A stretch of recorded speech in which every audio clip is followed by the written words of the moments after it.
ला यस्तवी मिनकुम मन अनफ़क़ मिन क़ब्लिल फ़त्हि व क़ातल उलाइका अअज़मु दरजतन मिनल लज़ीना अनफ़क़ू मिन बअद व क़ातलू व कुल्लन वअदल्लाहुल हुस्ना। इंतहाई काबिल एहतराम बुजुर्गों, अज़ीज़ नौजवान साथियों, नबी करीम सल्लल्लाहु अलैहि वसल्लम के जानिसार वफ़ादार सहाबा किराम रिज़वानुल्लाह अलैहिम अजमईन सारे के सारे ही काबिल कदर हैं, काबिल एहतराम हैं। उनका ताल्लुक़ किसी भी कुफर कबीले से हो, किसी खित्ते इलाके से हो, नबी करीम सल्लल्लाहु अलैहि वसल्लम की सोहबत, आप सल्लल्लाहु अलैहि वसल्लम का ईमान की हालत में दीदार मुलाकात, ये इतना बड़ा शर्फ है कि दुनिया का कोई भी शर्फ नबूवत और रिसालत के अलावा इसका मुकाबला नहीं कर सकता। नबूवत और रिसालत इस दुनिया का सबसे बड़ा शर्फ है जो अल्लाह रब्बुल इज़्ज़त ने अपने मुंतखब और बरगुज़ीदा बंदों को इनायत फरमाया है।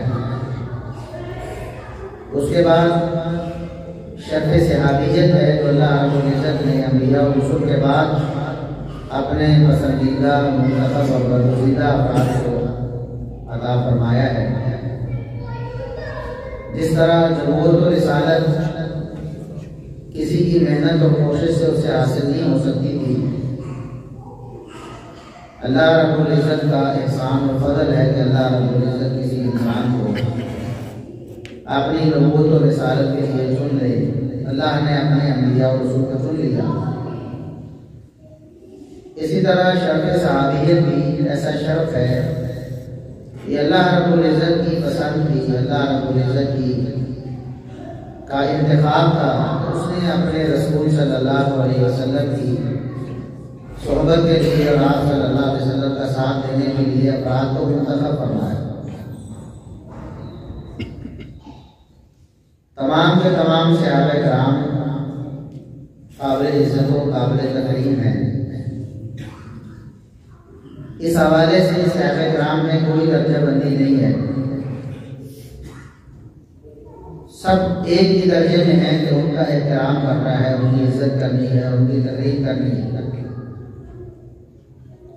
इस हवाले से कोई दूसरा तबका नहीं है कि सहाबा किराम का कोई ऐसा तबका भी हो कि जिसकी इज्जत और जिसका एहतराम फर्ज ना हो। ऐसी कोई दर्जाबंदी सहाबा किराम में नहीं है। इसी तरह सारे के सारे सहाबा अल्लाह रब्बुल इज़्ज़त के पसंदीदा हैं। अल्लाह रब्बुल इज़्ज़त सबसे राज़ी हो चुका है।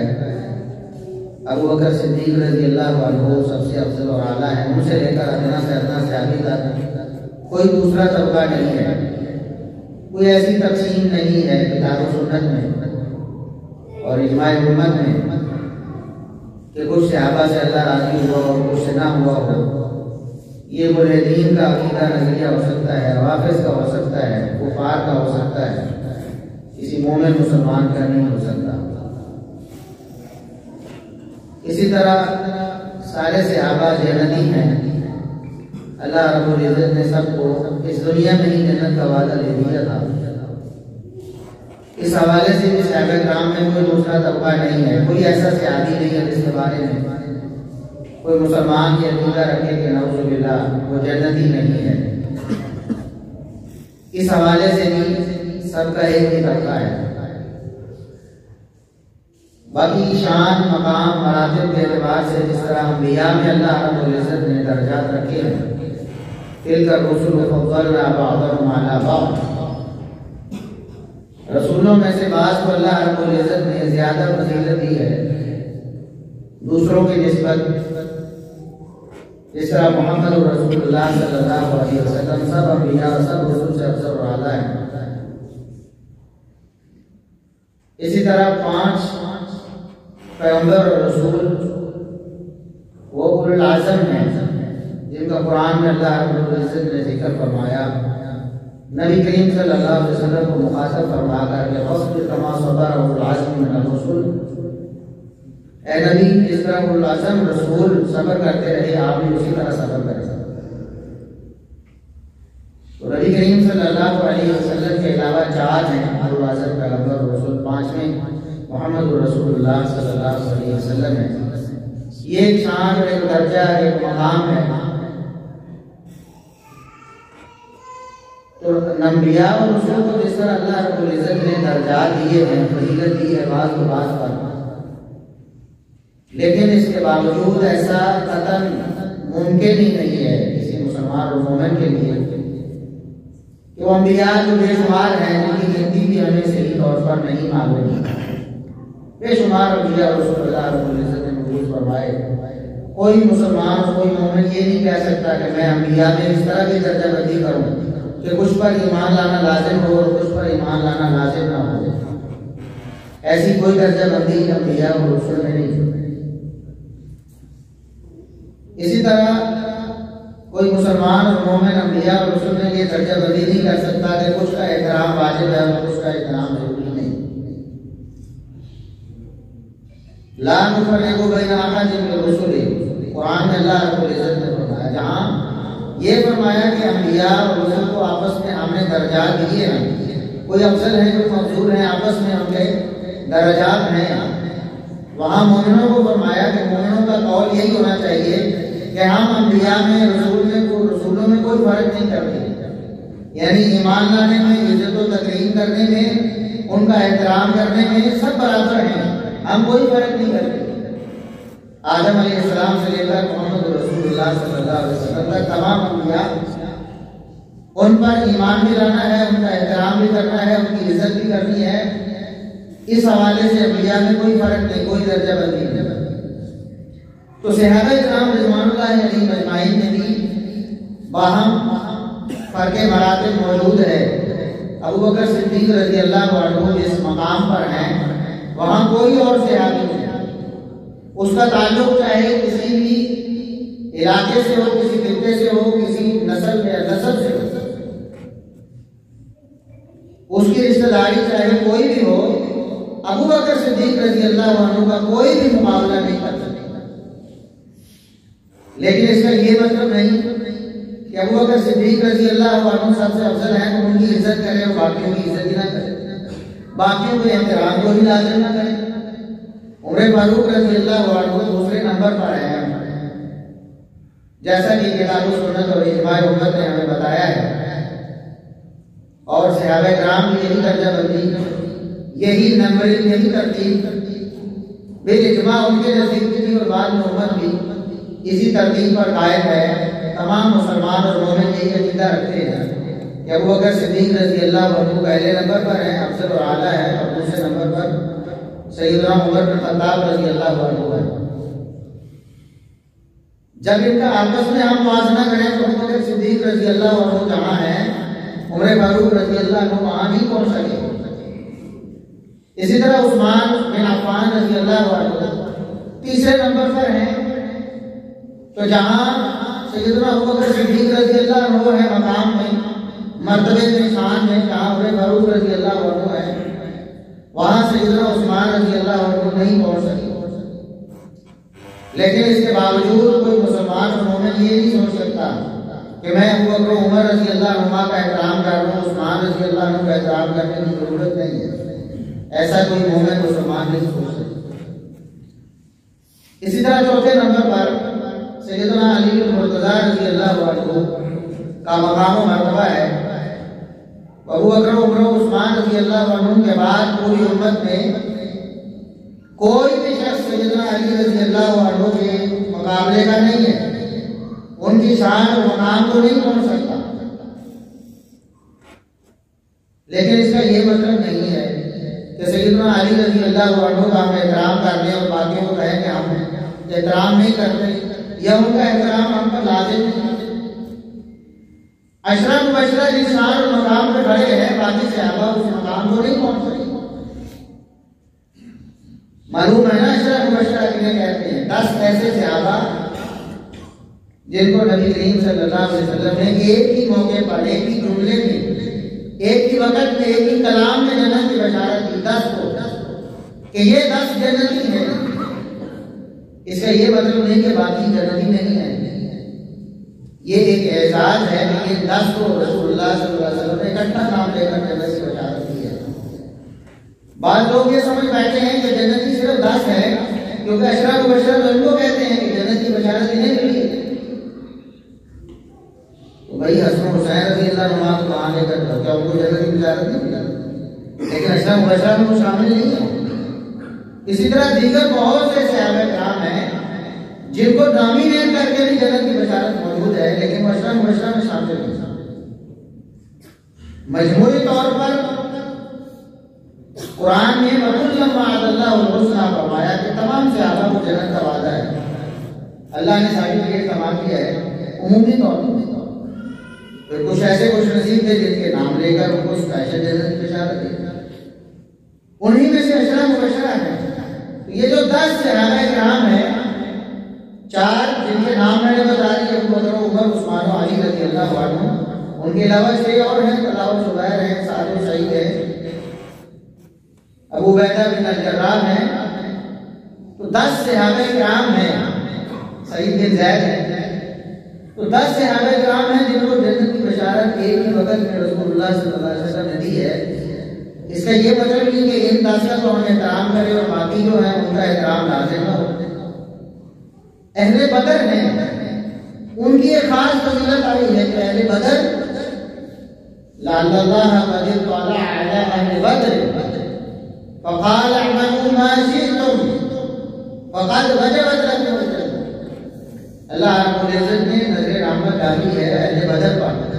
ये रसूलुल्लाह सल्लल्लाहु अलैहि वसल्लम ने फरमाया, सही बुखारी के अहले बदर पर अल्लाह रब्बुल इज्जत ने नज़र रहमत डालकर फरमाया, जाओ जो मर्जी करके रहो, आज के बाद जो मर्जी करो, तुम्हारे लिए जन्नत पक्की हो चुकी है, जन्नत तुम्हारे लिए अलाट हो चुकी है, जो मर्जी करके रहो, जाओ, पूरी छुट्टी है। तो जो अहले बदर का मकाम है वो बाद वालों का नहीं है। लेकिन इसका ये मतलब नहीं कि अहले बदर के अलावा हम इज्जत ही ना करें किसी की, या इज्जत को वाजिब ना करें। इसी तरह बैठे रिजवान वाले 1400 के करीब सहाबा किराम हैं। अल्लाह रब्बुल इज्जत ने सूरह अल-फतह में उनका तज़किरा फरमाया कि उन्होंने रसूलुल्लाह सल्लल्लाहु अलैहि वसल्लम के हाथ में बैत की थी। उनकी बड़ी शान है, बड़ा मकाम है। अल्लाह ने फरमाया, यदुल्लाहि फौक़ा अयदीहिम, इनके हाथ मोहम्मद रसूलुल्लाह सल्लल्लाहु अलैहि वसल्लम के हाथों के ऊपर थे और इनके हाथों के ऊपर अल्लाह रब्बुल इज्जत ऊपर है, अल्लाह का हाथ में तो ऊपर। बड़ी शान है, बड़ा मकाम है। लेकिन इसका ये मतलब नहीं कि बैठे रिजवान वाले 1400 को निकाल के बाकी सबको हम कहें कि इनकी इज्जत और एहतराम बढ़ती नहीं। समझ रहे ना बात?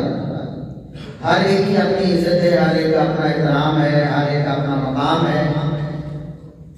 अब हसन हुसैन रज़ी अल्लाहु अन्हुमा बैठे रिजवान जो है वो 6 हिजरी में हुई, 11 हिजरी में रसूलुल्लाह सल्लल्लाहु अलैहि वसल्लम वफात पा गए, दुनिया से चले गए।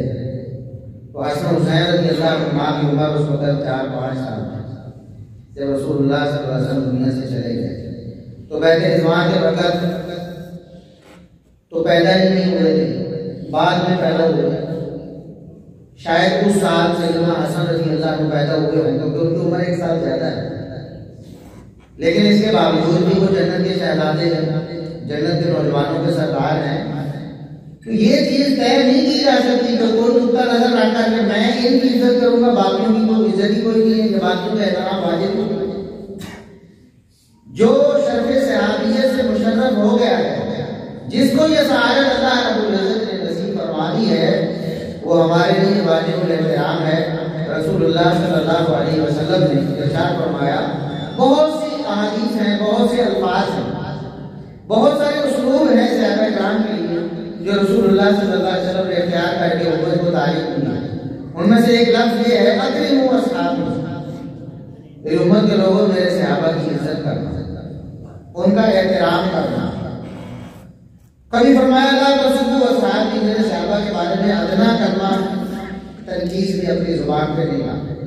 हल्की से हल्की बात जो किसी की शान में सुबह अदबी हो सकती हो, वो भी तुमने सहाबा के बारे में नहीं कहनी। मैं पहले अर्ज कर चुका हूँ कि जो भी ईमान के हालत में रसूलुल्लाह सल्लल्लाहु अलैहि वसल्लम से मुलाकात का शरफ पा चुका है और उसकी मौत, उसकी वफात ईमान पर हो चुकी है, वो सहाबी है।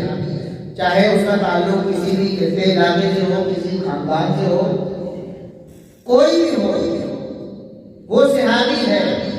उसमें आप सल्लल्लाहु अलैहि वसल्लम के रिश्तेदार भी शामिल है और गैर रिश्तेदार भी शामिल है।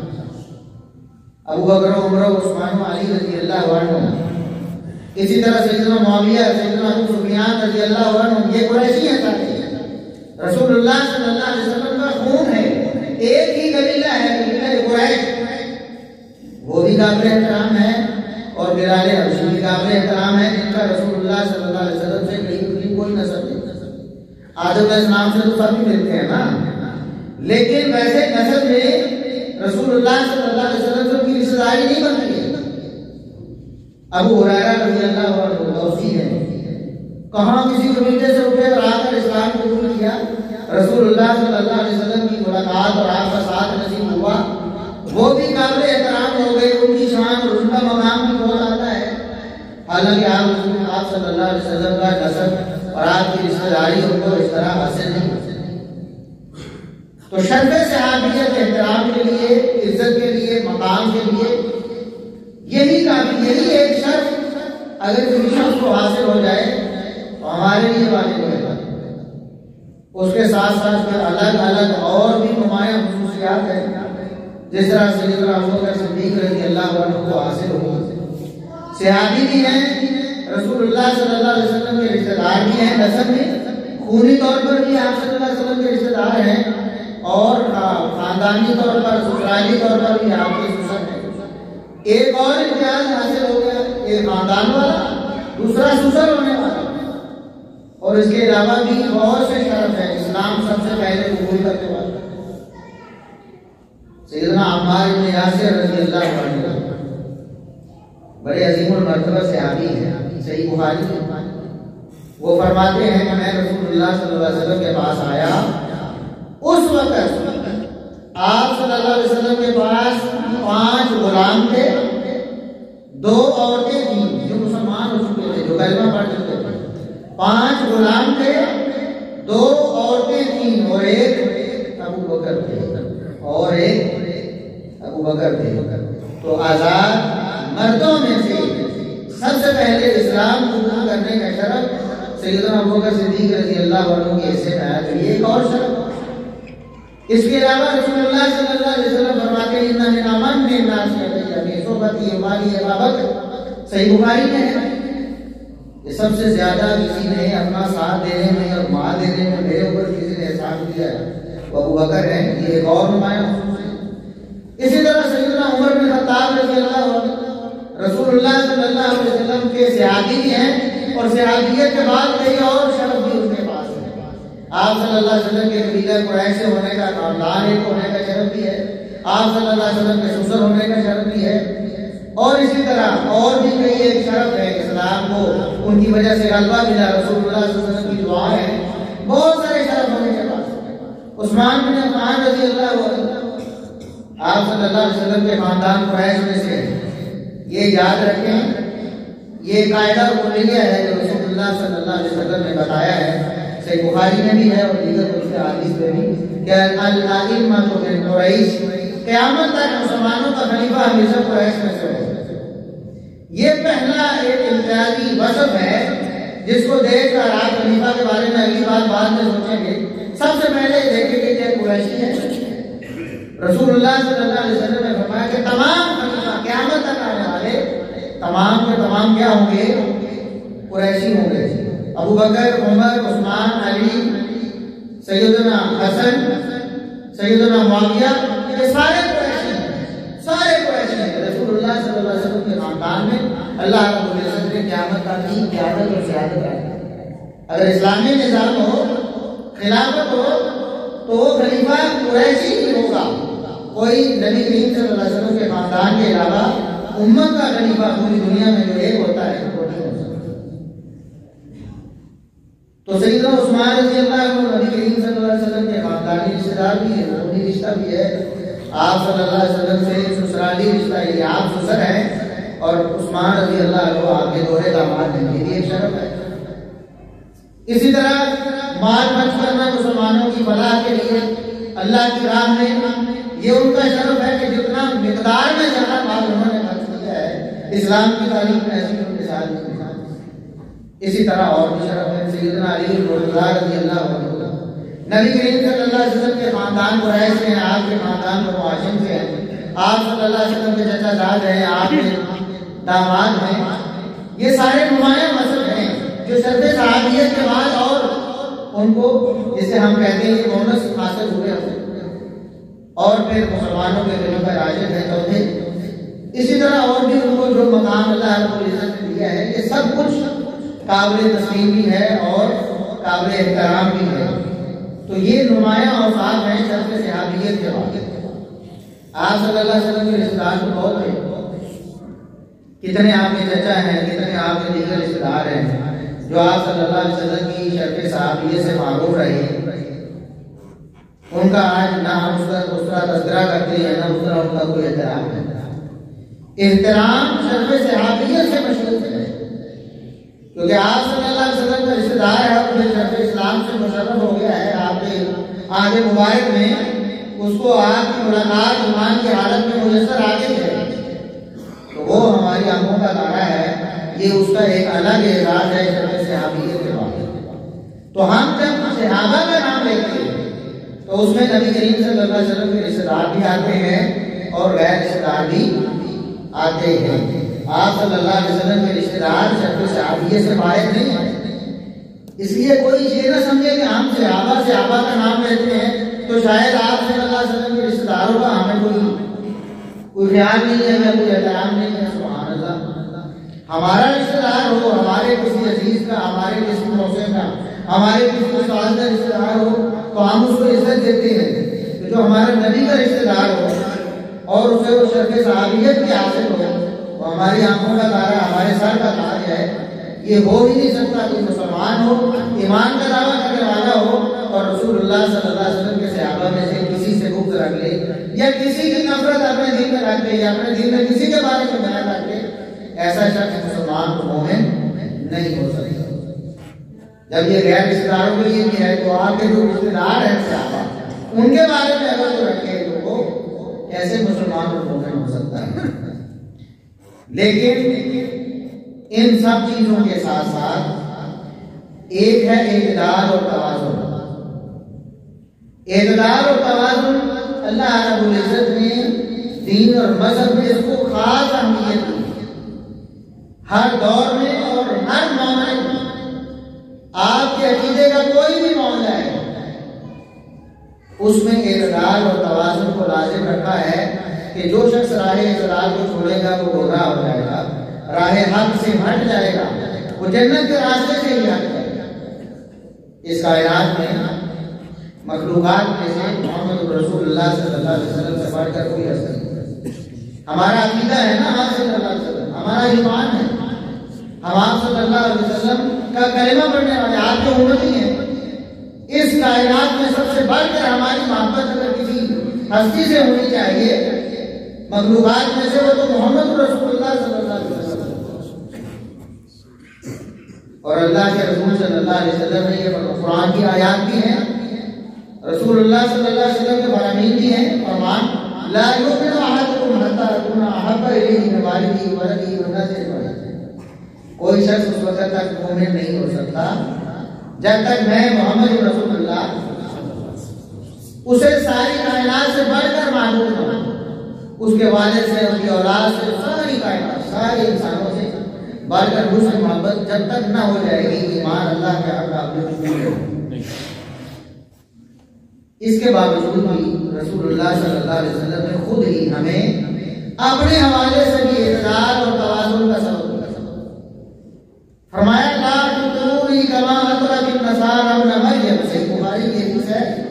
फरमाया लोगों मुझे मेरी शान और मकाम से उस तरह ना बढ़ा देना जिस तरह नसारा यानी ईसाइयों ने ईसा बिन मरियम को बढ़ा दिया। नसारा ने क्या किया, अकीदत में आकर ईसा अलैहिस्सलाम को उनकी शान से ऊपर कर दिया,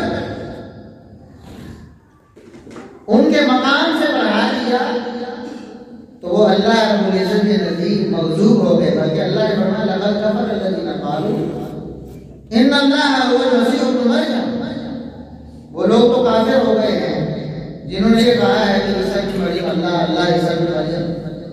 इसी तरह लक़द कफ़र अल्लज़ीना क़ालू इन्नल्लाह सालिसु सलासा, जिन्होंने तस्वीर का अकीदा रखा, वो मोहब्बत नहीं करते हैं ना, ईसा अलैहिस्सलाम को बढ़ा के उलूहियत के मकाम पे लेकर आते हैं।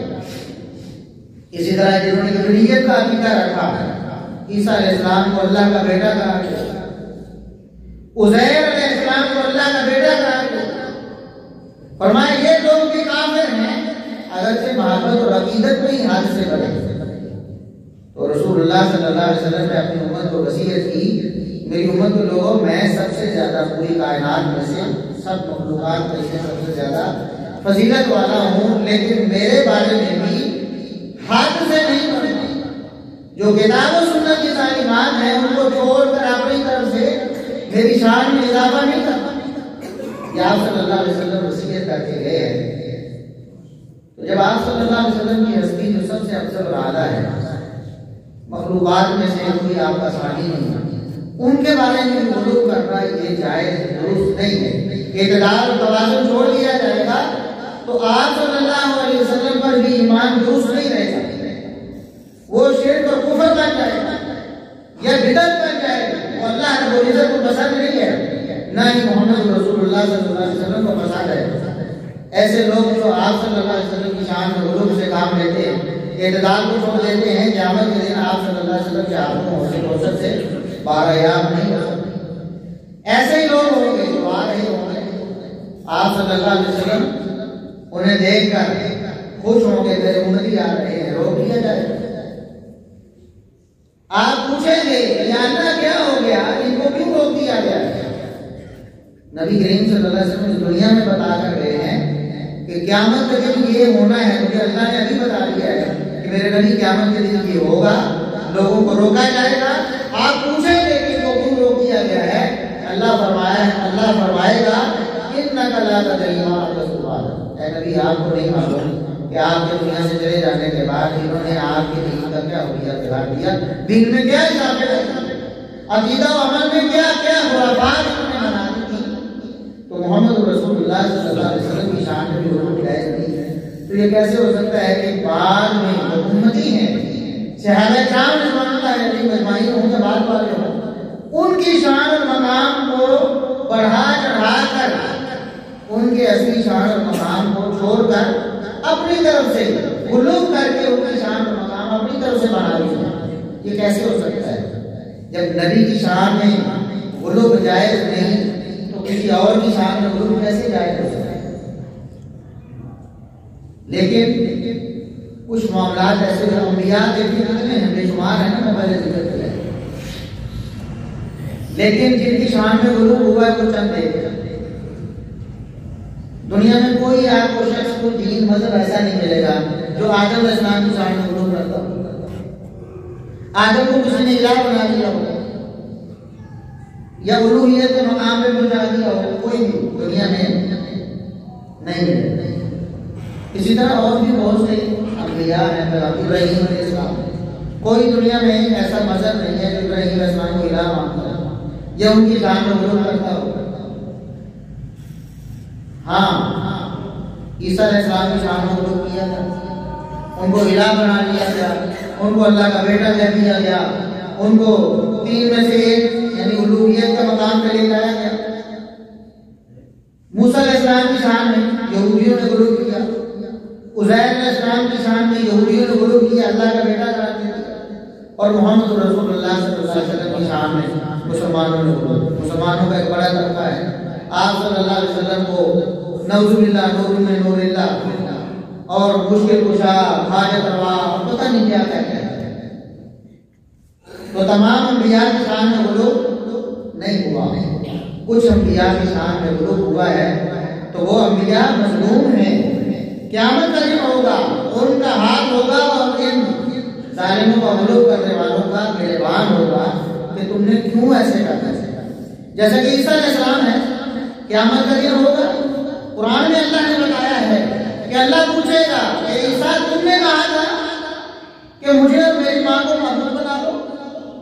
ईसा अलैहिस्सलाम कहेंगे कि अल्लाह नहीं, तू इस बात पर गवाह है, जब तक मैं इनके पास मौजूद रहा, जब तक मैं इनके पास मौजूद रहा, मैं तो तौहीद की दावत देता रहा, इनकी निगरानी करता रहा, मैं एक अल्लाह या अल्लाह तेरी वहदानियत की दावत देता रहा। कभी मैंने अपने आप को या अपनी माँ को बतौर इलाह पेश नहीं किया है, ना मैंने कभी उनको दावत दी कि मेरी शान में वो।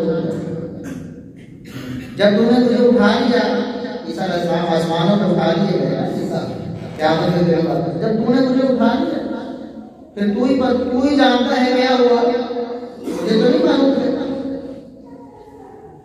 तो ईसा अलैहिस्सलाम भी इनकार करेंगे और तमाम अंबिया जिनकी शान में गुलूब किया गया, तो क़यामत के दिन इन लोगों का गिरबान पकड़ेंगे और इनको अल्लाह रब्बुल इज्जत के दरबार पर रुसवा करेंगे कि हम इनसे बरी हैं, हमारा इनसे कोई ताल्लुक नहीं। तो सहाबा किराम रिज़वानुल्लाहि अलैहिम अजमईन में से भी बाज़ सहाबा ऐसे हैं जिनकी शान में गुलूब किया गया। तमाम सहाबा की शान में गुलूब नहीं किया गया।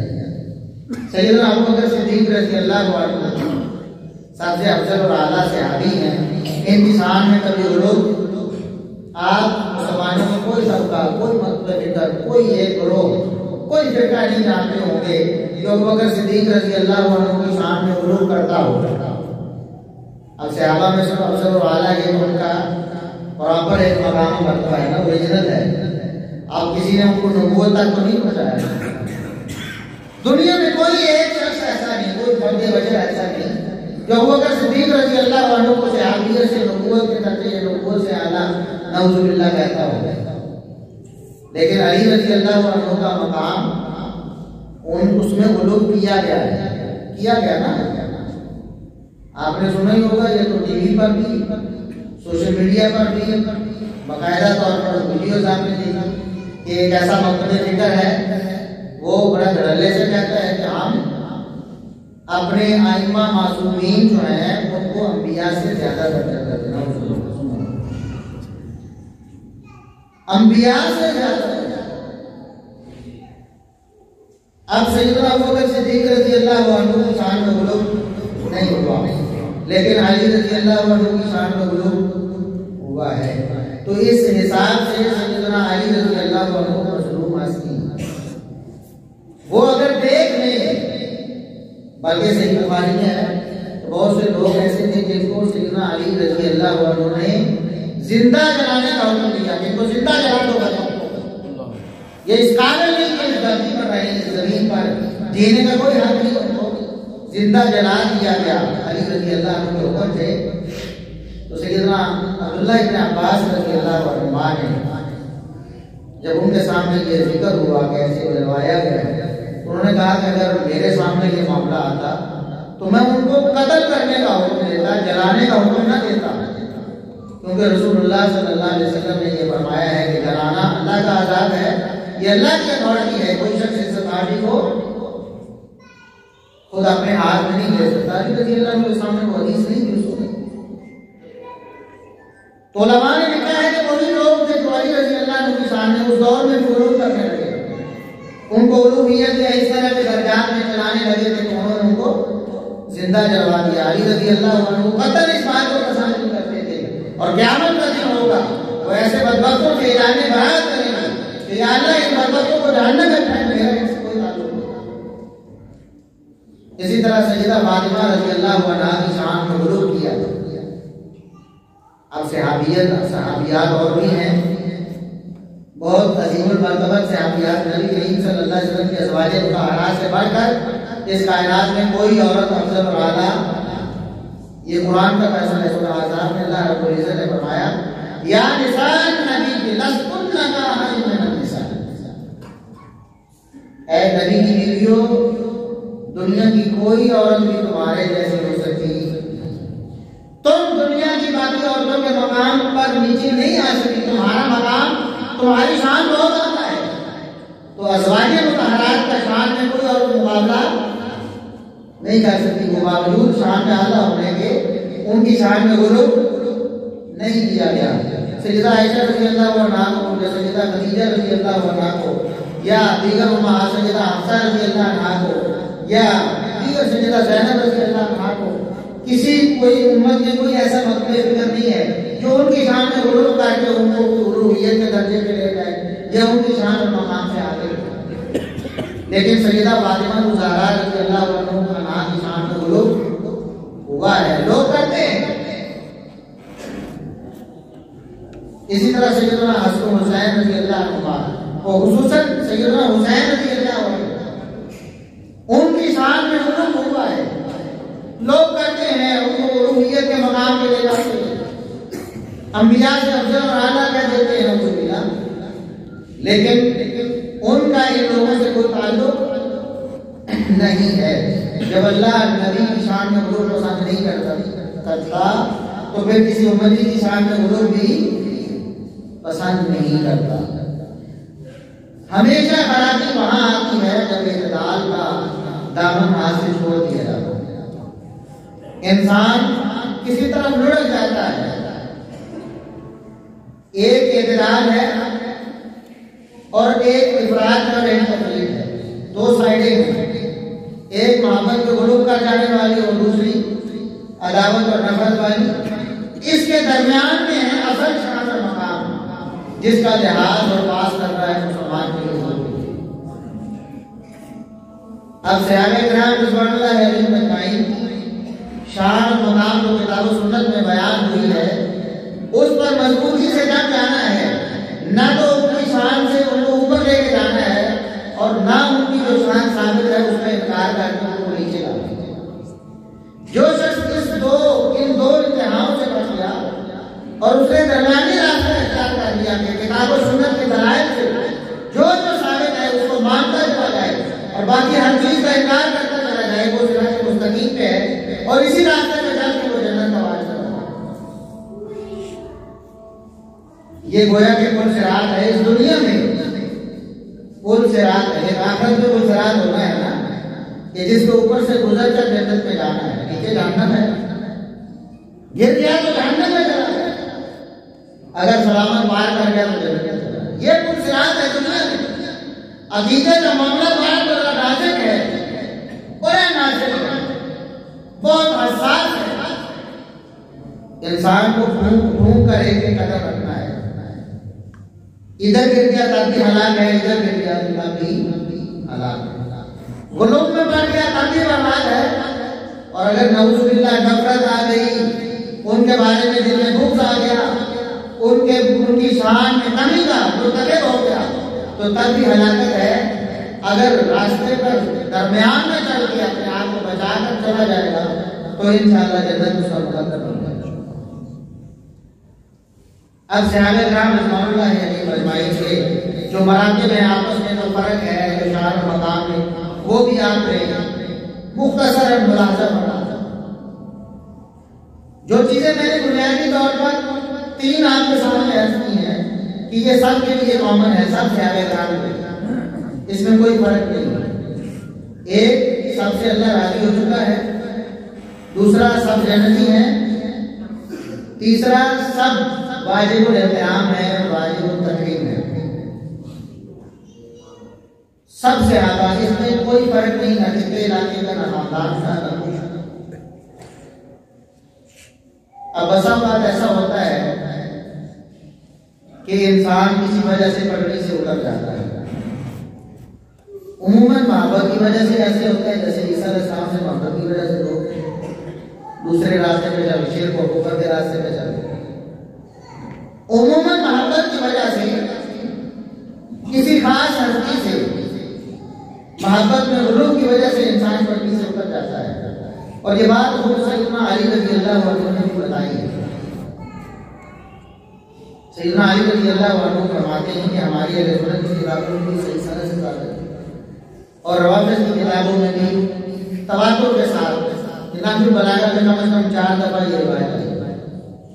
नाजुल बलागा का बड़ा मकाम है उनके यहाँ, जिस तरह हमारे यहाँ से बुखारी का मकाम है, बड़ा मकाम देते हैं। तो अली रज़ी अल्लाह अन्हु का ये कौल उनकी किताबों में मौजूद है, हमारे पास तो सही सनद है ना, हमें तो यकीन है कि अली रज़ी अल्लाह अन्हु ने ये फरमाया है कि यह निकुफिल का रजुलान, मेरी वजह से दो किस्म के लोग हलाक बर्बाद हो जाएंगे। मेरी वजह से दो किस्म के लोग बर्बाद जहन्नम में चले जाएंगे। वो दो किस्म के लोग कौन कौन से हैं? सबसे पहला फरमाया मेरी मोहब्बत में गुलूब कर रहा, वो भी जहन्नम में गया, बर्बाद हो गया, रुसवा हो गया। मेरी शान में गुलूब करने वाला, मुझे मेरे मकाम से बढ़ाने वाला भी जहन्नम में चला जाएगा, और मुझसे बुग़्ज़ रखने वाला, नफरत रखने वाला भी जहन्नम में चला जाएगा। तो हम जिनसे हमें किराम की शान में गुलूब हुआ है, उनके हवाले से हमने दोनों चीजों को मद्देनजर रखा है। ना मोहब्बत में गुलूब करके जहन्नम में जाना है, ना नाउज़ुबिल्लाह उनसे बुग़्ज़ रखे जहन्नम में जाना। अपने आप को अगर जन्नत के रास्ते पे चलाना है तो दरमियान में चलना हो। अब दुनिया में इंसान होते हुए जिस बात में इंसान आता है, मामलात हो जाते हैं, हत्ता कि अंबिया के मबैन में मामलात, इख्तिलाफ, गलतफहमी, ज़ाविया नजर मुख्तलिफ हो जाना, ये कोई बड़ी बड़ी बात नहीं है। इंसान होने के नाते ऐसा हो जाता है। अल्लाह रब्बुल इज़्ज़त ने हमें सबक देने के लिए ये वाक़यात कुरान करीम में अंबिया के बारे में जिक्र किए हैं, जैसे कि मूसा और हारून अलैहिस्सलाम का जिक्र फरमाया कुरान करीम में कई मकामात, सूरह ताहा दूसरी सूरतों में। मूसा अलैहिस्सलाम अल्लाह रब्बुल इज़्ज़त के हुक्म से कोहे तूर पे गए, मुलाकात चूंकि लंबी थी, अल्लाह ने बुलाया था कि नहीं रहना, तो अपने भाई हारून को भी नबी थे, हारून अलैहिस्सलाम भी थे, उनको अपनी जगह मुकर्रर करके दे कि हारून तुमने कौम का ख्याल करना है, कहीं ऐसा ना हो। बड़ी मुश्किल से, बड़ी मेहनत से दावत दे देकर इनको शिरक से निकाला है, कहीं ये ना हो कि मेरी गैर मौजूदगी में दोबारा ये शिरक की तरफ चले गए। बड़ी ताकीद करके मूसा अलैहिस्सलाम चले गए, लेकिन जब कोहे से वापस आए तो देखते हैं कि कौम जो है, जिनको मेहनत करके तौहीद की तरफ बुलाया था, तौहीद पे दामन किया था, वो बजड़े की बात कर रहे हैं। अब मूसा अलैहिस्सलाम गुस्से में आ गए, ज़हन में ये बात आ गई कि शायद हारून अलैहिस्सलाम ने तबलीग में कोताही कर दी। मैं बड़ी ताकीद करके गया था, छोटे भाई थे, इतनी मेहनत की थी लोगों पर, वो अब सारे जो है वो बजड़े की बात कर रहे हैं। एक इंसान ने जो मेहनत को कोशिश की हो, खुसूसन शिरक से तौहीद की तरफ लोगों को लेकर आने की, और फिर वो लोग वापस पलट जाए, वो जो दुख और परेशानी है उसको वही शख्स समझ सकता है। खुसूसन मूसा अलैहिस्सलाम जैसा मुनज़्ज़म पैगंबर, मूसा अलैहिस्सलाम ने जब देखा तो गुस्से में आ गया। अब पूछा भी नहीं, कोई बात भी नहीं, गुस्से से आकर हारून अलैहिस्सलाम जो छोटे भाई हैं उनको बालों से पकड़ लिया। कुरान करीम में अल्फाज है कि हारून अलैहिस्सलाम ने कहा, ला तख़ुज़ बिलिह्यती वला बिरासी, भाईजान मेरी बात तो सुने, मेरे बाल छोड़े, मेरी दाढ़ी छोड़े।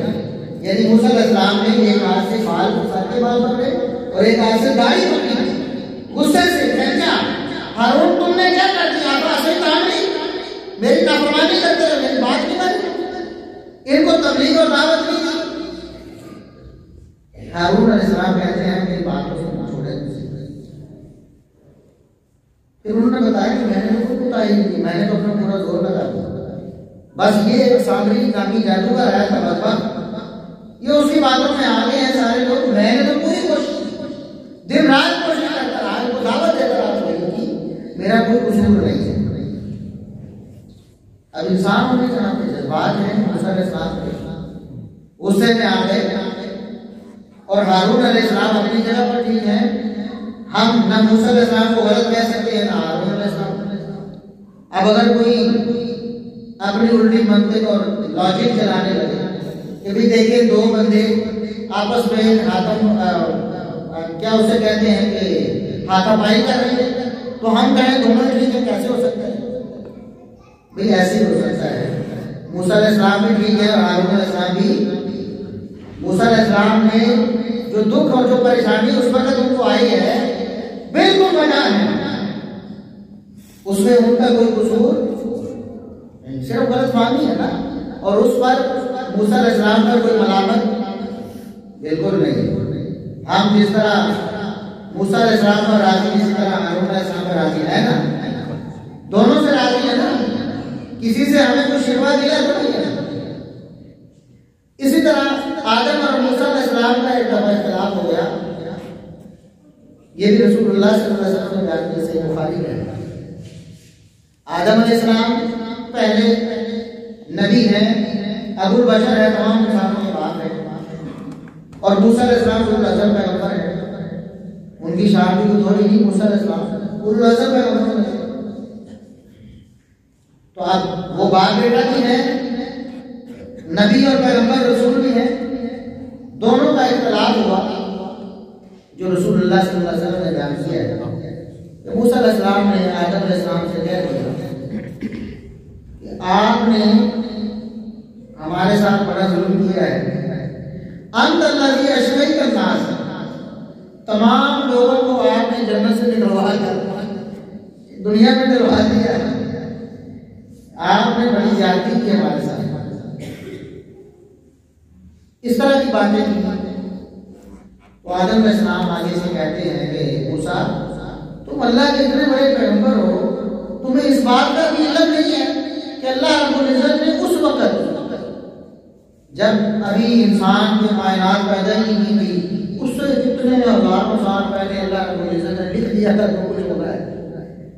ये चीज भी लिखी गई थी, तो आज तुम उस बात पर मुझे मुलाकात करते हो।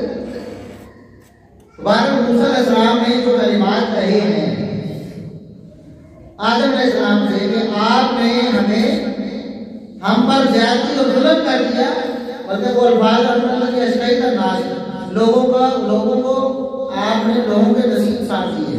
ये वैसे तर्जुमा ये बनता है, लोगों की किस्मत बर्बाद कर दी आपने। भाई दो अंबिया का मामला, हम किसी से नाराज नहीं है ना, हम आदम अलैहिस्सलाम को ये कहते हैं जो मूसा अलैहिस्सलाम ने कहा, हम कह सकते हैं। हम अगर कहें तो ईमान से खारिज, नऊज़ुबिल्लाह काफिर हो जाए, हम ये कहें। और दूसरी तरफ हमें मूसा अलैहिस्सलाम से कोई शिकवा, हम उनसे भी राजी हैं। दो अंबिया का मामला है ना, इंसान होने के नाते दोनों से जो बातें हुई हो गई। तो ऐसा हो सकता है इंसान होने के नाते या तो गलतफहमी से या जज्बात में कोई बात नहीं, इंसान होने के नाते अंबिया के मबैन की हो सकती थी, कोई भी, लेकिन उसको बुनियाद बनाकर हमने फर्क नहीं किया। क्या हम इन दोनों वाक़यात को बुनियाद बनाकर मूसा और हारून अलैहिस्सलाम ने या आदम और मूसा अलैहिस्सलाम को फर्क करते? नहीं करते। हमारे लिए ये जायज नहीं है। हम क्या कहते हैं, हमें कोई अगर पेश भी करे ये वाक़या, देखो दो नबी क्या कर रहे थे आपस में, आप हमें बताओ कि किसका कसूर है, कौन गलत है कौन सही है, तो हम क्या कहते हैं, और दोनों ही सही हैं। हम दोनों से राजी हैं कि उनका आपस का मामला था, हमें इससे कोई जरूरत नहीं। ऐसे होता है ना, बड़ों के मबैन जो भी बात हो जाए, वालिदैन के दरमियान हमारे हो जाती है ना, इंसान होने के नाते फरिश्ता तो है नहीं कोई। यहाँ जितने लोग बैठे हुए हैं जिनके वालिदैन सबके मबैन कभी ना कभी कोई बात हो ही जाती है, कोई नाराजगी, कोई तूतकार, कुछ इख्तिलाफ हो जाता है ना। तो एक अच्छी औलाद जो है, नेक औलाद, उसका क्या फर्ज बनता है कि वो अम्मी की साइड पे हो जाए या अबू की साइड पे हो जाए। फर्क डालते हैं दोनों के दरमियान कि इस इख्तिलाफ में आप हक पर आना, आप बादल पर है, मैं इसके साथ हूं, इसके साथ नहीं हूं। क्या औलाद का ये हक होता है? क्या हक होता है? दोनों के साथ मोहब्बत, दोनों के साथ प्यार, दोनों के साथ ताल्लुक, दोनों की खिदमत, दोनों से उसने सुलूक, ये एक औलाद का हक बनता है ना। और जब कोई जिक्र करे कि तुम्हारे बाप ने तुम्हारी माँ को ये कह दिया, खुसूसन बाय बोला करके बाय गली मारिया में कोई बंदा कह दे तुम्हारे बाप ने तुम्हारी माँ के साथ क्या, तुम्हारी माँ ने तुम्हारे बाप के साथ क्या बोला, तो आप क्या कहेंगे कि भाई वो दोनों बड़े हैं, उनका आपस का मामला है। हम औलाद होने के नाते हमारा उनसे कोई इख्तिलाफ नहीं, हत्ता कि खुदा न खास्ता अगर कहीं तलाक तक भी बात चलेगी, लड़ाई चलेगी, मोहब्बत तब भी औलाद फरीक नहीं बनती, पार्टी दोनों से मोहब्बत, दोनों से ताल्लुक, अगर वो अलग भी हो जाए तब भी ऐसा कोई फर्क नहीं करते हम। तो सहाबे किराम भी इंसान होने के नाते उनके माबैन भी इख्तिलाफात हो जाते थे भाई, हो सकते थे कि नहीं। अगर मूसा अलैहिस्सलाम अपने भाई हारून अलैहिस्सलाम की दाढ़ी और बाल काट सकते हैं, तो कोई सहाबी अगर दूसरे सहाबी से कोई बात ऐसी काट दे, कोई गलत कलामी हो जाए, कोई इख्तिलाफ हो जाए, तो कोई बड़ी बात नहीं है। हमारा फर्ज है। अबू बकर उमर रज़ी अल्लाह अन्हु कितनी अजीम शान आती है इस कायनात में, अंबिया और रसूल के बाद कोई उनके मुकाबले का नहीं। इतने नेक हैं, उनसे नेक भी कोई नहीं। इसके बावजूद इख्तिलाफ हो गया। ये सही बुखारी में एक से ज्यादा दफा उनका इख्तिलाफ रसूलुल्लाह सल्लल्लाहु अलैहि वसल्लम के सामने मशहूर है। एक मौके पर तो ये हुआ कि रसूलुल्लाह सल्लल्लाहु अलैहि वसल्लम ने मशवरा तलब किया, फलां इलाके में जो गवर्नर है वो किसको बनाया है। सैयदना उमर रज़ी अल्लाह अन्हु ने राय पेश की, फलां को बना। सैयदना अबू बकर रज़ी अल्लाह अन्हु के ज़हन में आया तो उन्होंने मशवरा अपना दिया कि अल्लाह के रसूल नहीं, मेरे ख्याल में वो जा रहा है। अब जाविये नजर था, लेकिन इंसान होने के नाते उमर बिन खत्ताब रज़ी अल्लाह अन्हु जज्बात में आ गए, कहने लगे मां रज़ी अल्लाह अन्हु, अबू बकर तुमने तो मेरी मुखालफत ही कर दी थी, ये तुमने बस मुखालफत नहीं कर दी, मैंने तो नाम पेश किया था, उसमें क्या मसला है। अबू बकर रज़ी अल्लाह अन्हु कहते हैं कि मां रज़ी अल्लाह अन्हु, मेरा इरादा नहीं था, मैंने तो नेक नियत से एक नाम पेश किया, तो मेरे नजदीक ज्यादा नहीं था। तो ऐसा हो जाता था इंसान होने के नाते। एक दिन ऐसा हुआ कि सैयदना अबू बकर सिद्दीक रज़ी अल्लाह अन्हु और सैयदना उमर फारूक रज़ी अल्लाह अन्हु के माबैन कोई इख्तिलाफ हुआ, तकरार हुआ, बात झगड़े तक पहुंच गई। उमर फारूक रज़ी अल्लाह अन्हु नाराज हो गए।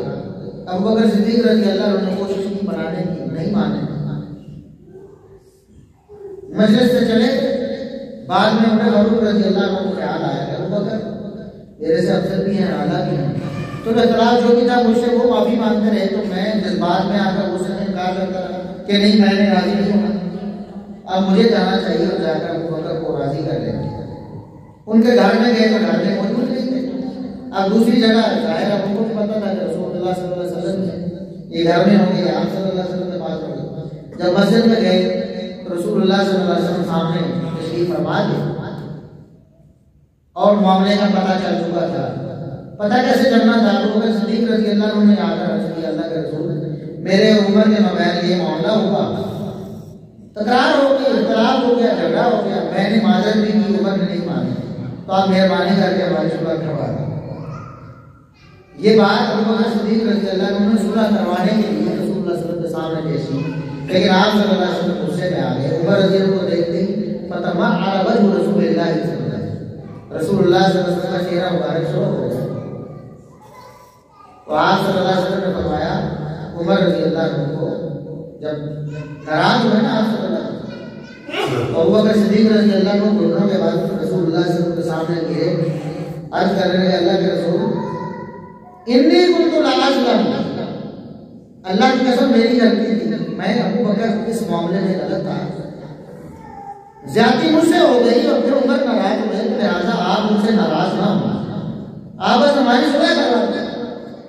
तो रसूलुल्लाह सल्लल्लाहु अलैहि वसल्लम फरमाते हैं, हाल हम तारीख लिसाई, मेरे सहाबा मेरी वजह से कि अबू बकर को तो माफ नहीं कर सकते, अगर कभी उससे ज्यादती हो भी जाए, मेरी वजह से। और ये हदीस इस बात पर दलील है कि अबू बकर सिद्दीक रज़ी अल्लाह अन्हु सबसे ज्यादा सबसे पहले ईमान लाए। फरमाया जब तुम सब ये कह रहे थे, मेरी तकरीम कर रहे थे, उस वक्त अबू बकर मेरी तस्दीक कर रहे थे, अबू बकर के इतने एहसानात हैं, मेरे साथ इतना ताल्लुक है, तो मेरी वजह से दरगुजर करा तो दरगुजर किया करो। अगर अबू बकर से कोई ज्यादती हो जाए तो इंसान होने के नाते सहाबा किराम में इख्तिलाफ रसूलुल्लाह सल्लल्लाहु अलैहि वसल्लम के दौर में भी हो जाता था, बाद में भी हो गया, लेकिन मैंने 3 पॉइंट बताए हैं, इन 3 पॉइंट्स में सहाबा किराम के मामले में कोई फर्क, सब अल्लाह के पसंदीदा और अल्लाह रब्बुल इज्जत के मुंतखब करता अफराद, अल्लाह इनसे राजी हो चुका है। इसमें किसी सहाबी का कोई फर्क, सब सहाबा से अल्लाह राजी हो चुका है, सब जन्नती हैं बगैर किसी फर्क के, इस बारे में कोई फर्क, और इज्जत और तकरीम सब की करनी है, इस बारे में कोई फर्क नहीं। तो सहाबा किराम में जितने भी इख्तिलाफात हुए, मुसीबत ये है कि जो चीज हमारी जरूरत की थी हमने उसको छोड़ दिया और उस चीज के पीछे पड़ गए जिसमें हमारा कोई फायदा बल्कि नुकसान है ना। आज अगर कोई शख्स देखिए, मिसाल के तौर पर कोई वाक़या हो सकता है, मुझे याद हो, आपको याद हो कि हमारे वालिदैन का आपस में कोई इख्तिलाफ हुआ था, ठीक है, और उस इख्तिलाफ को हम अपनी औलाद को बताएं, किस लिए बताएंगे? मोहब्बत से, प्यार से, खबर से बताएंगे। बताएंगे हमारे वालिदैन में एक दफा ऐसे हो गया था, अपनी बेटी को, अपने बेटे को समझाते हुए उनकी शादीशुदा जिंदगी के हवाले से उनके मोबाइल में इख्तिलाफ हो गया था, फिर ये हो गया, ये हो गया, सुना देते हैं ना।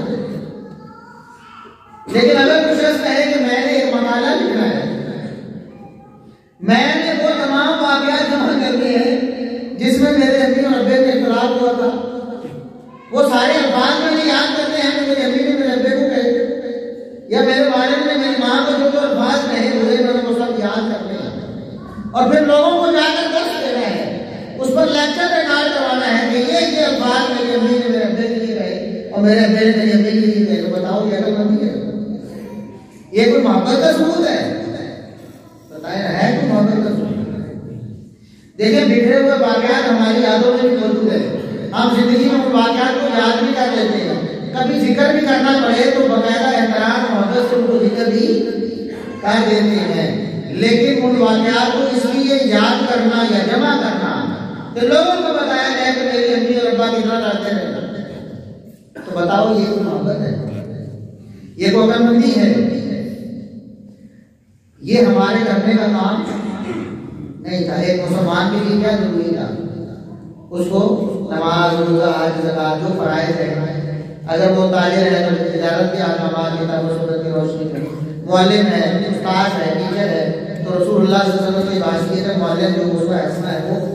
इस तरह जो भी एक बात है तो औलाद के साथ क्या शुरू करना है, औलाद है तो वालिदैन के साथ, बीवी है तो मियाँ के साथ, मियाँ है तो बीवी के साथ, ये हमारे करने के मामला है, इनको हमने छोड़ दिया। ऐसे लोग जिनको इस्तिंजा भी नहीं करना, मैं यकीन से ये बात कह रहा हूँ, अल्लाह की कसम हमने देखा है ऐसे लोग जिनको इस्तिंजा का तरीका मालूम, जिनको सुभान अल्लाह नहीं पढ़नी आती, दुआएं इस्तिग़फ़ार अल्लाह मबाइक पढ़नी नहीं आती, वो क्या करते होंगे? मुझे पता है कि हज़रत मुआविया ने हज़रत अली के साथ क्या किया, हज़रत अली ने हज़रत आयशा के साथ किया, हज़रत आयशा ने हज़रत अली के साथ किया। समझ रहे ना बात? ये हमारे करने का काम नहीं था, बिल्कुल भी नहीं था। लेकिन हमने उस काम को हाथ डाला है जो हमारे लिए बायस फितना है, बायस फसाद है, बायस खराबी है। अब देखेंगे मुहद्दिसीन किराम ने ये सारी हदीस बयान की है, यही बहाना करते हैं लोग कि वो जिसे फिर इमाम बुखारी ने क्यों कही। ऐसा इमाम बुखारी ने 72 हदीसों का नहीं लिख सकते थे कि इमाम बुखारी को 72 हदीसें नहीं आती, इमाम मुस्लिम के पास नहीं थी वो 72 हदीसें, इमाम अबू दाऊद के पास नहीं थी, इमाम अहमद बिन हंबल के पास नहीं थी। क्यों ना उन्हें जमा करके उम्मत को देने की ये पढ़ो भी है हम आपस में लड़ते रहना उसके कोई हदीस कहाँ बिखरी है, कोई कहाँ पड़ी है, और उसमें भी कोई और सबक है, कोई और वाक़या उसके साथ मुंसलिक है जिसको जिक्र करने के लिए उन्होंने पूरा वाक़या जिक्र कर दिया ताकि किसी को समझ आए कि ये किस तरीके से ये हदीस क्या है। और आज क्या हो रहा है, नौजवान जिनको सुभान अल्लाह अल्लाह मुबारक भी नहीं आती, जिनको वुजू का सही तरीका नहीं आता, जिनको गुस्ल का तरीका नहीं आता, जिनको इस्तिंजा का तरीका नहीं आता, उन्होंने चंद हदीसों के नंबर याद किए, चंद हदीसों के नंबर याद किए। ऐसा नहीं बताए बुखारी 4108 पढ़ी है, मुस्लिम 6220 पढ़ी है, और अबू दाऊद में 4131 नंबर है, और 131 और मुस्लिम अहमद में कुरान है। आप उससे पूछे भी फातिहा पढ़ते हो, फर्ज है ना, फातिहा के बगैर नमाज नहीं होती। हदीस आती है, आपको नंबर बताओ ना नंबर। वुजू करते हो ना, वुजू की हदीस का नंबर बताओ कौन सा है। ये एक मुसलमान के लिए जरूरी है कि नहीं? एक मुसलमान पैदा हुआ, उसको नहीं पता चला कि कभी सैयदा आयशा रज़ी अल्लाह अन्हा का सैयदना अली रज़ी अल्लाह से तलाक हुआ था, और इसी तरह वो मर गया। बताओ जन्नत में जा सकता है कि नहीं? चला जाएगा कि नहीं? जाएगा ना। लेकिन उसको अगर वुजू करना नहीं आता तो बताओ जन्नत में जा सकता है? वुजू नहीं आया, नमाज कैसे पढ़ेगा? नमाज ही नहीं, बगैर नमाज के जन्नत में चला जाएगा। नमाज में फातिहा नहीं पढ़ी, बताओ जन्नत में चला जाएगा? नमाज ही नहीं। ये जो जरूरी चीजें थी वो उसको नहीं आती, ना उसको गुस्ले जनाबत का तरीका आता है, ना उसकी हदीस का नंबर आता है, ना उसको वुजू का तरीका आता है, ना वुजू में किसी हदीस का नंबर आता है कि कुली करनी है, साल में मसा करना है, जुराबों पे मसा करना है, मौजों पे मसा करना है, पाँव को धोना है, अगर जुराबे और मौजे नहीं पहने, किसी चीज का कोई नंबर नहीं आएगा। आयतें पूछ लेंगे, यकीदा है ना, तो ईद में कितनी आयतें तुम्हें याद है? बताओ किसी आयत का नंबर बताओ भाई। रिसालत में कितनी आयतें तुम्हें याद है? अंबिया को सब पर ईमान लाना है। मोहम्मद सल्लल्लाहु अलैहि वसल्लम आखिरी नबी, बताएं कितनी आयतें आपको आती हैं? खत्म नबूवत में आयत का नंबर बता सकता नहीं। हाँ, उसको ये नंबर आता है कि सैयदना अली रज़ी अल्लाह अन्हु ने कितनी जंगें की हैं, किस किससे की हैं। सैयदा आयशा रज़ी अल्लाह अन्हा का क्या इख्तिलाफ हो गया था, सैयदना मुआविया रज़ी अल्लाह अन्हु का क्या इख्तिलाफ हो गया था, ये नंबर उसके नाम। अब आपको समझ जाना चाहिए ना कि ये वजह क्या, पीछे क्या बीमारी है, मुसीबत क्या है, वायरस कौन सा दाखिल हो गया। एक मुसलमान और मोमिन के लिए ये लाजिम है कि तमाम सहाबा और तमाम सहाबियात का अदब और एहतराम करें। अब जब यहाँ से बात शुरू होती है ना, फिर बात तौहीद पर, गुस्ताखी पर जाके खत्म होती है। अब सैयदा आयशा रज़ी अल्लाह अन्हा, उनकी शान और मकाम में किसको इख्तिलाफ हो सकता है? दुनिया आखिरत में रसूलुल्लाह सल्लल्लाहु अलैहि वसल्लम की बीवी। कुरान कहता है कि अज़वाज मुतहहरात की नज़र की कोई औरत दुनिया में है ही नहीं, उनका मकाम और शान सबसे आला है। कुरान नाज़िल होता है उनके बिस्तर पर। नबी सल्लल्लाहु अलैहि वसल्लम फरमाते हैं कि जिस तरह खानों में शरीर का कोई सानी नहीं है, इसी तरह औरतों में आयशा का कोई सानी नहीं है। कहते साथ बचाते होंगे, लेकिन इनको किसी का नंबर याद नहीं होगा। नंबर कौन सा याद है? जंगे जमल वाले, उन्होंने सैयदना अली रज़ी अल्लाह अन्हु से एक सियासी इख्तिलाफ किया था, ज़ातिया नज़र का। उस इख्तिलाफ में लड़ाई झगड़ा हो गया था, वो नंबर याद है। अब वो हदीस तलाश करेंगे कि मकाम हौद पर, जब वो जंगे जमल के लिए जा रही थी, रास्ते में एक मकाम है जिसका नाम हौद है। हौद, उसको भी हौ कह रहे होते हैं, नाम भी नहीं लेना। उस मकाम पर एक रिवायत को साबित नहीं, उस रिवायत के मुताबिक कुत्ते भौंके थे उन पर, उसका नंबर याद किए खड़े हो गए। देखो हजरत आयशा पर कुत्ते भौंके थे, तो भाई क्या हुआ, कुत्ते तो भौंकते हैं। और बताओ आज भी भौंकते हैं नहीं? भौंकते थे।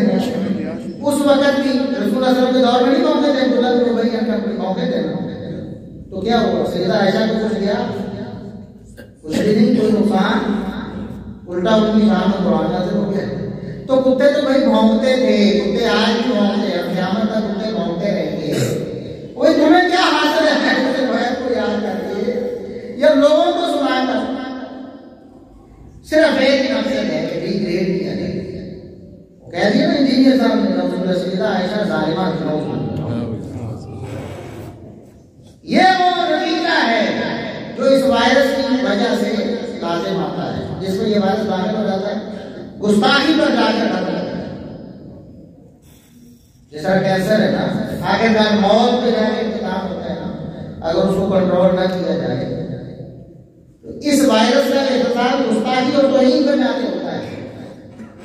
अगर अल्लाह की तौहीन से ये वायरस खत्म ना हो जाए तो फिर इंतकाम तौहीन और गुस्ताखी भाई हमारे लिए बिल्कुल जायज नहीं। और ये किताब सुन्नत का फैसला है। कुरान में सुबह हशर में अल्लाह रब्बुल इज्जत ने पढ़ा। ये कुरान भी नहीं पढ़ते, मुसीबत तो ये है ना, कुरान भी नहीं पढ़ते। अल्लाह रब्बुल इज्जत ने फरमाया जो ईमान वाले हैं उनके लिए एक ही बात जायज है, वो हमेशा अल्लाह से दुआ करते हैं। क्या दुआ करते हैं? रब्बना इग़फिर लना व लिइख़वानिना अल्लज़ीना सबक़ूना बिल ईमान। अल्लाह हमारे से पहले जितने भी ईमान वाले दुनिया से चले गए हैं हमें भी माफ कर दे और उनको भी। वला तजअल फी क़ुलूबिना गिल्लन लिल्लज़ीना आमनू।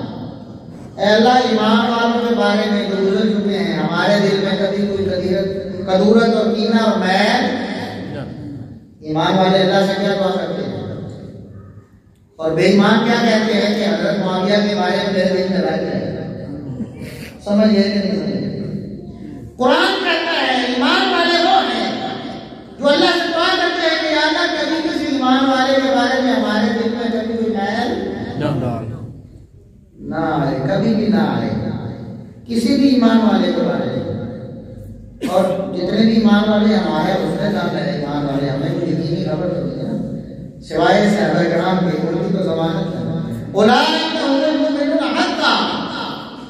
कायनात में जो हकीकी मोमिन है तो ये जिनके ईमान की गारंटी अल्लाह रब्बुल इज्जत ने दी है और जिनके ईमान की गारंटी मोहम्मद रसूलुल्लाह सल्लल्लाहु अलैहि वसल्लम ने दी है, उनके बारे में अगर कोई दिल में मैल रखे वो कैसे मोमिन हो सकता है? तो मोमिनों को अल्लाह ने जो तरीका बताया है वो ये है कि कभी ईमान वालों के बारे में दिल में मैल नहीं, बल्कि अल्लाह से दुआ करनी है कि अल्लाह कभी आज ही ना जाए। समझिए आप? एक तो ये बात है। दूसरी अहादीस है, बहुत सारी अहादीस है कि रसूलुल्लाह सल्लल्लाहु अलैहि वसल्लम जैसा मैंने जिक्र की मेरे सहाबा की इज्जत करो, कभी उनके बारे में इतना सा कलमा जो सूए अरबी बन सकता हो वो भी नहीं। फिर सहाबा किराम का जो तरीका है उनकी जो तालीम है वो भी यही है। कितने सहाबा किराम अब्दुल्लाह बिन उमर रज़ियल्लाहु अन्हु, अब्दुल्लाह बिन अब्बास रज़ियल्लाहु अन्हु और दीगर के बाद सहाबा किराम में इख्तिलाफ रहा, उस दौर में मौजूद थे, लेकिन कभी किसी पार्टी किसी फरीक के बारे में बदजुबानी इख्तिलाफ को देखते हैं। अब्दुल्लाह बिन उमर रज़ियल्लाहु अन्हु को किसी ने कहा कि आप क्यों हिस्सा नहीं लेते? इख्तिलाफ हो रहा है ना, जिसको आप सही समझते हो उसके साथ शामिल नहीं होते। वो जिहाद वाली आयतें पढ़ के सुनाई है। उन्होंने कहा कि जिहाद हमने नबी करीम सल्लल्लाहु अलैहि वसल्लम के दौर में किया है, तुम जिस तरह मुझे लेके जाना चाहते हो मुझे कितना है, मैं अपने आप को रखने नहीं चाहता। किसी फरीक के बारे में बुरा नहीं बोला, खामोशी से बैठ।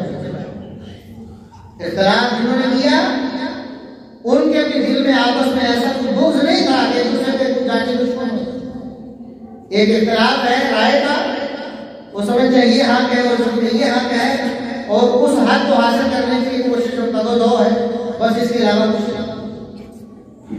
जो बड़े इख्तिलाफात दो हुए हैं मुसलमानों से अलग काम ने जमल और सिफ़ीन के, उनमें एक ही इख्तिलाफ की वजह है वो सैयदना उस्मान रज़ियल्लाहु अन्हु की शहादत पर किसास लेने का मामला है। एक गिरोह है जो कहते हैं अभी किसास होना चाहिए, दूसरा कहता है कि नहीं हमें कुछ मोहलत देनी चाहिए, कुछ हुकूमत को मजबूत होने देना चाहिए। उधर भी के बाद से आता है, उधर भी के बाद से आता है। सैयदा आयशा सिद्दीक़ा रज़ियल्लाहु अन्हा, अशरा मुबशरा में से तलाक़ ज़ुबैर रज़ियल्लाहु अन्हा बड़े के बाद से आता है। वो कहते हैं कि अभी किसास होना चाहिए। ये जो हमारे सामने फिर रहे बदबख्त, जाहिर है कि खिलाफत सैयदना अली रज़ियल्लाहु अन्हु हाथ में कानून लेना तो जायज़ नहीं था, वरना खुद ही पलटा देते। उनसे मुतालबा कर रहे थे कि आप इनको पकड़ें और उनको कत्ल करें सैयदना उस्मान रज़ियल्लाहु अन्हु की शहादत की वजह से। इन्होंने शहीद किया सैयदना अली रज़ियल्लाहु अन्हु। वो ये कहते थे कि अभी मैं ये समझता हूँ कि अभी इन पर हाथ डाला जाए तो हो सकता है हमको संभालना पड़े। अभी ताज़ा वाक़या हुआ है, हो सकता है कि उनके और भी साथी बैठे हो पीछे, हम इनको हाथ डालें वो भी दोबारा से फिर दोबारा कोई इस तरह का वितरण खड़ा हो जाए। जिस तरह उस्मान रज़ियल्लाहु अन्हु को शहीद किया गया, मुझे भी शहीद कर दिया जाए। मुसलमानों का मामला पहले नहीं समझ रहा और जगह खराब हो जाए। दूसरे जो लोग थे वो कहते थे कि उस्मान रज़ियल्लाहु अन्हु ने रिलीज तो दी थी जिस वजह से उन्हें शहीद कर दिया। सहाबा ने कहा ना कि आप हमें इजाजत देंगे क्या निष्ठा पसंद अनासर हैं उनको उड़ा देते हैं। उन्होंने कहा कि मेरी वजह से नबी सल्लल्लाहु अलैहि वसल्लम के शहर में खून खराबा होना ये पसंद नहीं करता। तो उन जालिमों ने इस नरमी की वजह से उस्मान रज़ी अल्लाह को शहीद कर दिया। तो वो कहते थे कि आप नरमी करेंगे तो आपके साथ भी ऐसा करेंगे। और फिर वाक़अतन ऐसा हुआ भी, अली रज़ी अल्लाह को भी उन जालिमों ने शहीद कर दिया। ये एक इख्तिलाफ था, नजरिए का इख्तिलाफ है, राय का इख्तिलाफ है। ज़ाहिर है कि जब इख्तिलाफ होता है तो इस बड़े पैमाने पर इख्तिलाफ होता है तो दरमियान में फिर शर्त पसंद अनासर जो है वो अपना फायदा उठाते हैं, इख्तिलाफ को हवा देते हैं।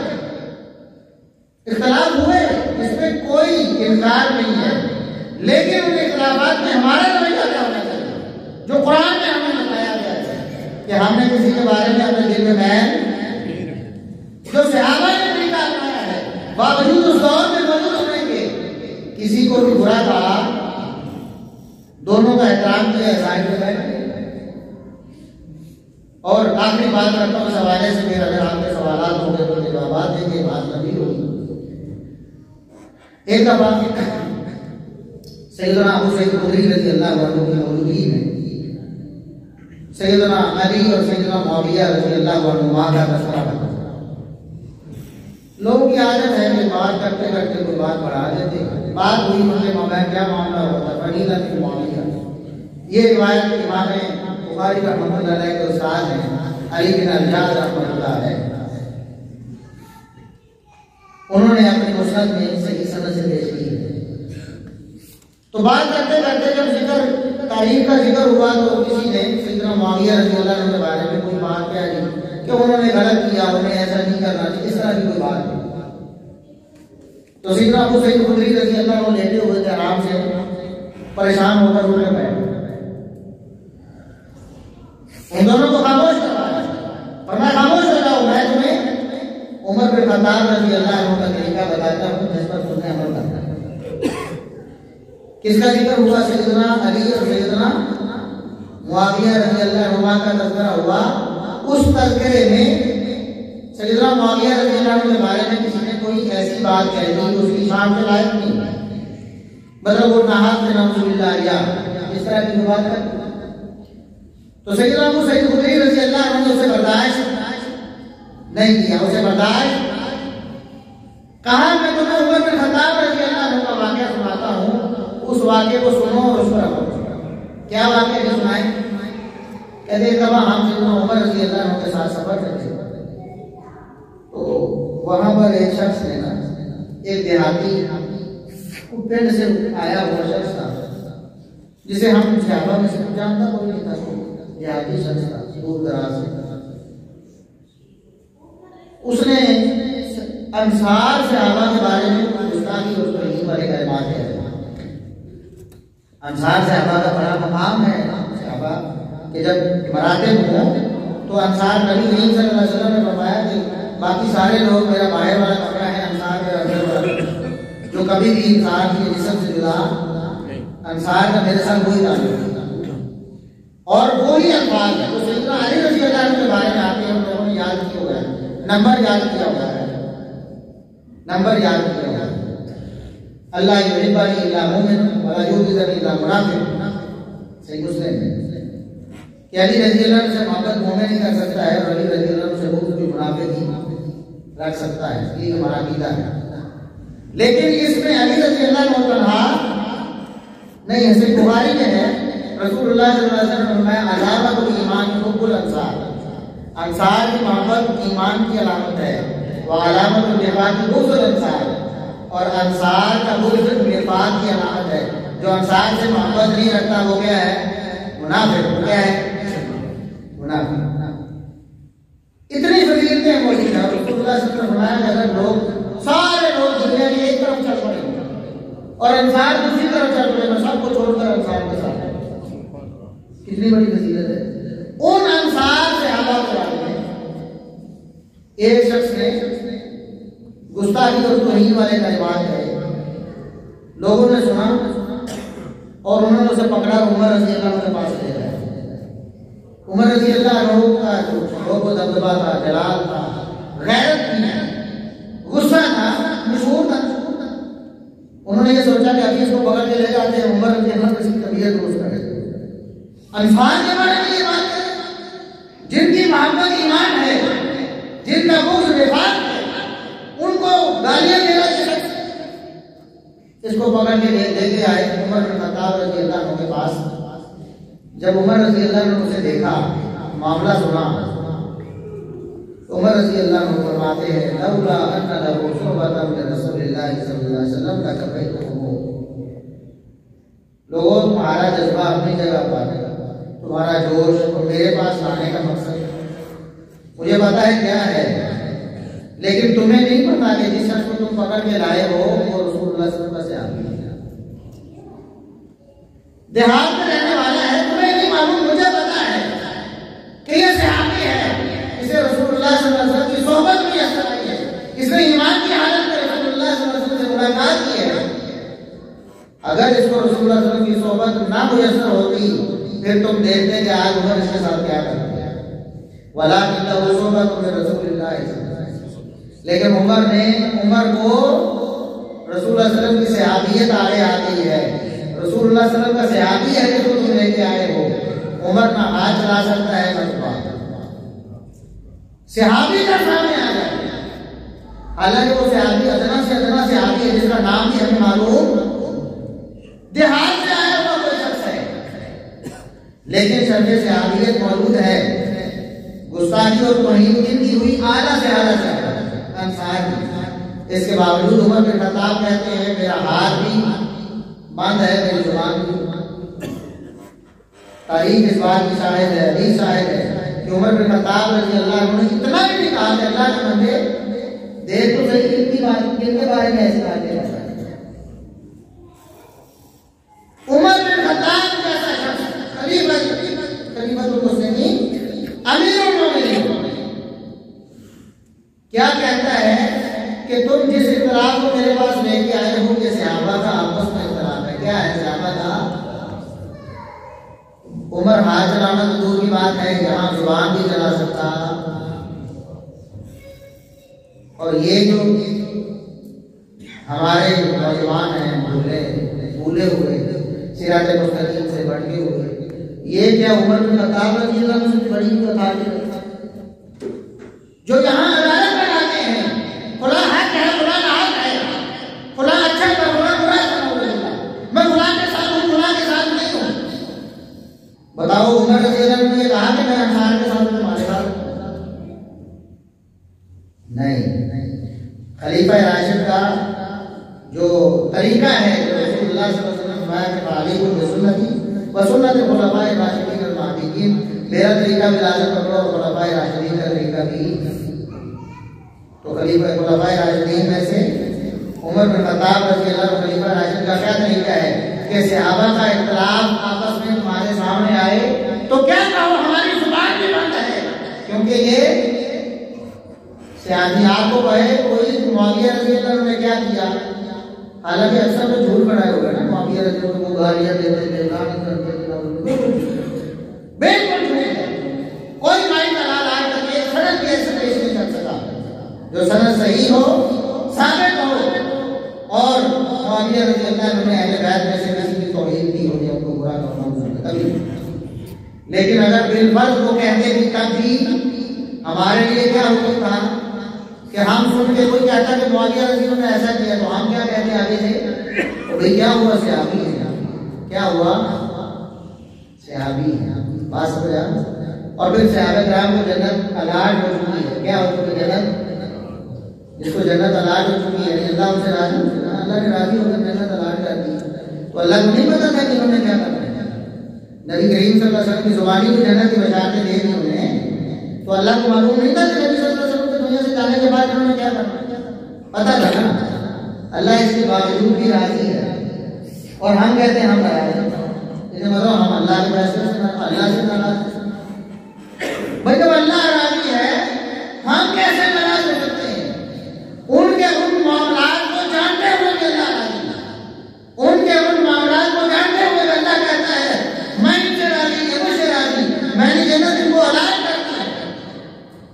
फिर हम कहेंगे हम नाराज हैं, हमारे दिल का रंग है, इसका मतलब है नऊजुबिल्लाह ऐसा शख्स मोमिन नहीं, अल्लाह और उसके रसूल को मानने वाला नहीं है। अल्लाह से दुआ है कि अल्लाह रब्बुल इज्जत हमें सहाबा किराम रिज़वानुल्लाह अलैहिम अजमाइन सबसे मोहब्बत, अक़ीदत और एहतराम उनका अपने दिल में रखने की तौफीक अता फरमाए। जो सवालात हैं वो लिख के अब आप भेज दें। पहले जो सहाबा किराम के बारे में और मुशाहिदात सहाबा के बारे में जो सवालात हैं उनका जवाब दिया जाएगा, और अगर वक्त बचा तो इंशाअल्लाह फिर बाकी सवालात लिए जाएंगे। ताइफा मंसूरा से क्या मुराद है? ताइफा मंसूरा से सबसे पहली